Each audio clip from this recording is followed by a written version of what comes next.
বিশ্ববিখ্যাত বিজ্ঞানী Stephen Hawking অনেক আগেই বলেছিলেন এলিয়েন আছে, অবশ্যই আছে।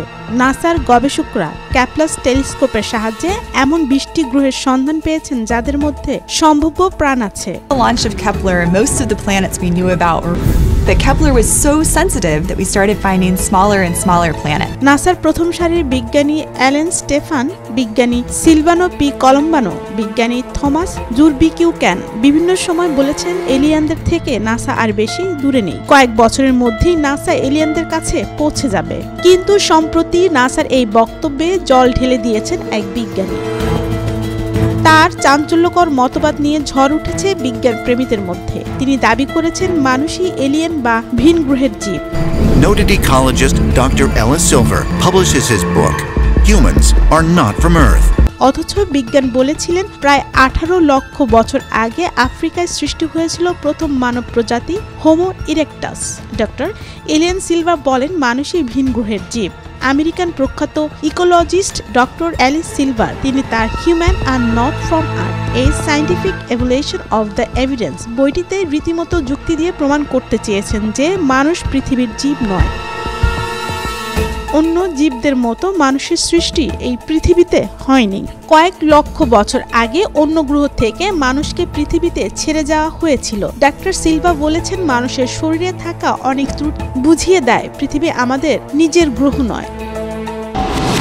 There are a lot of indications that mankind, the human race, actually did not evolve on the planet Earth. For one thing, if we go out in the sun too long, we get sunburn. পৃথিবী অন্য উন্নত প্রাণীর সঙ্গে মানুষের শরীরে এত পার্থক্য কেন? এই প্রশ্নটির উপরই দাঁড়িয়ে আছে ডক্টর অ্যালিস সিলভার মতবাদটি। ডক্টর সিলভারের মতে পৃথিবীতে মানুষ ছাড়া থাকা সব প্রজাতির উদ্ভিদ বা প্রাণী পরিবেশ থেকে সরাসরি তাদের প্রয়োজনীয় মিটিয়ে নেয়। উদ্ভিদ তার গায়ে এসে পড়া সূর্যের আলো, বাতাসের কার্বন ডাই অক্সাইড আর মাটি থেকে জল নিয়ে নিজের খাবার নিজেই তৈরি করে নেয়। বিভিন্ন প্রজাতির প্রাণীরা সরাসরি উদ্ভিদকে খেয়ে বা অন্যান্য প্রাণীকে খেয়ে পৃথিবীতে বেঁচে থাকে, কিন্তু মানুষ প্রকৃতিতে স্বাভাবিকভাবে পাওয়া যে গজিয়ে ওঠা খাবার সরাসরি খেতে পছন্দ করে না। কেন? ডক্টর সিলভার মতে সরাসরি পরিবেশ থেকে নেয়া খাবার হজম করতে পারে না একমাত্র মানুষই, তাই সে অন্যভাবে তার খাদ্যের প্রয়োজন মেটায়। মানুষ যদি পৃথিবীরই জীব হতো তাহলে সে বাকি প্রাণীদের মতোই পরিবেশ থেকে পাওয়া খাবার সরাসরি খেয়ে হজম করতে পারত। মানুষ কি এই গ্রহের সবচেয়ে উন্নত প্রাণী বলে মনে করা হয়, কিন্তু ডক্টর সিলভার মতে মানুষই হলো পৃথিবীর সবচেয়ে খাপছাড়া জীব। মানুষই হলো পৃথিবীর জলবায়ুতে টিকে থাকা পক্ষে সবচেয়ে অনুপযোগী জীব, কারণ পৃথিবীর বাকি সব জীব সারা জীবন খোলা আকাশের নিচে প্রখর রোদে তুমুল ঝড় বৃষ্টি সহ্য করে বেঁচে থাকতে পারে। মানুষ কেন পৃথিবীর বাকি সব প্রাণীদের মতো বৃষ্টিতে ঘন্টার পর ঘন্টা ভিজতে পারে না? কয়েক ঘন্টার বেশি সূর্যের প্রখর রোদে থাকলে একমাত্র মানুষই কেন সানস্ট্রোক হয়? সূর্যের আলোয় বেশিক্ষণ থাকলে মানুষের ত্বকের চামড়া কালো হয়ে যায় কেন? কেন সূর্যের আলো মানুষের চোখে ধাঁধিয়ে যায়?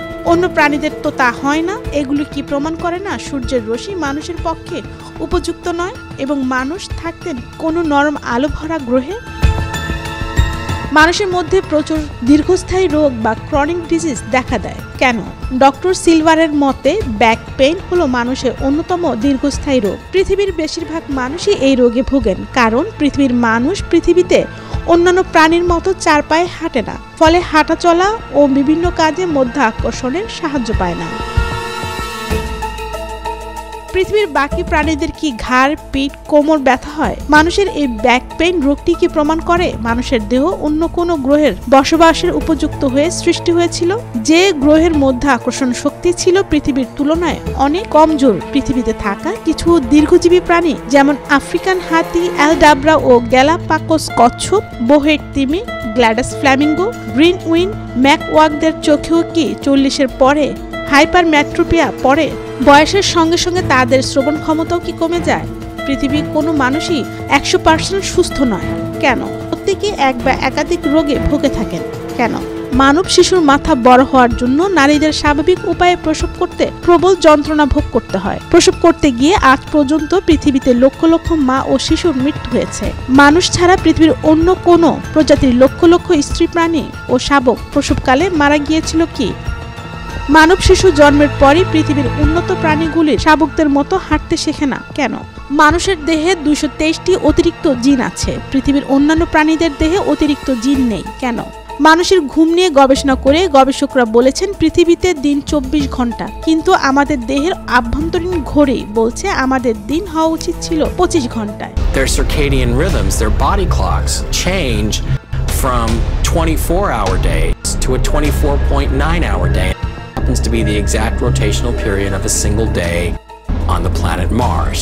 Given the fact that our body clocks are tuned to the planet Mars, not to the planet Earth, that indicates to me that we actually came here from there. মানবজাতির সৃষ্টি লগ্ন থেকে দেহঘড়িতে একটি দিনের জন্য 25 ঘন্টা বরাদ্দ হয়েছিল। বিভিন্ন বিজ্ঞানী ও সিলভার থিওরির বিস্তর সমালোচনা করেছেন, কিন্তু অনেকেই আবার তার পাশে এসে দাঁড়িয়েছেন। তারা বলেছেন ডাক্তার সিলভার যে যুক্তিগুলো হাজির করেছেন সেগুলো কিন্তু একেবারেই ফেলে দেওয়ার মতো নয়। সত্যি তো, পৃথিবীর অন্যান্য প্রজাতির জীবের চেয়ে আমরা কেনই আলাদা হলাম? সত্যি কি আমরা পৃথিবীর প্রাণী নই, নাকি আমরা ভিন গ্রহের প্রাণী হয়ে পৃথিবীকে শাসন করছি? রহস্যের উত্তর লুকিয়ে আছে কালের গর্ভে। একটা প্রশ্ন কিন্তু থেকেই গেল, মানুষের সৃষ্টি যদি পৃথিবীতে না হয়ে থাকে, বা আমরা যদি ভিন গ্রহ থেকে পৃথিবীতে এসে থাকি, তাহলে কাদের খুঁজছেন নাসা? ট্রিলিয়ন ট্রিলিয়ন ডলার খরচ করছেন। নুসরাত নাহান, মোহনা ডিজিটাল।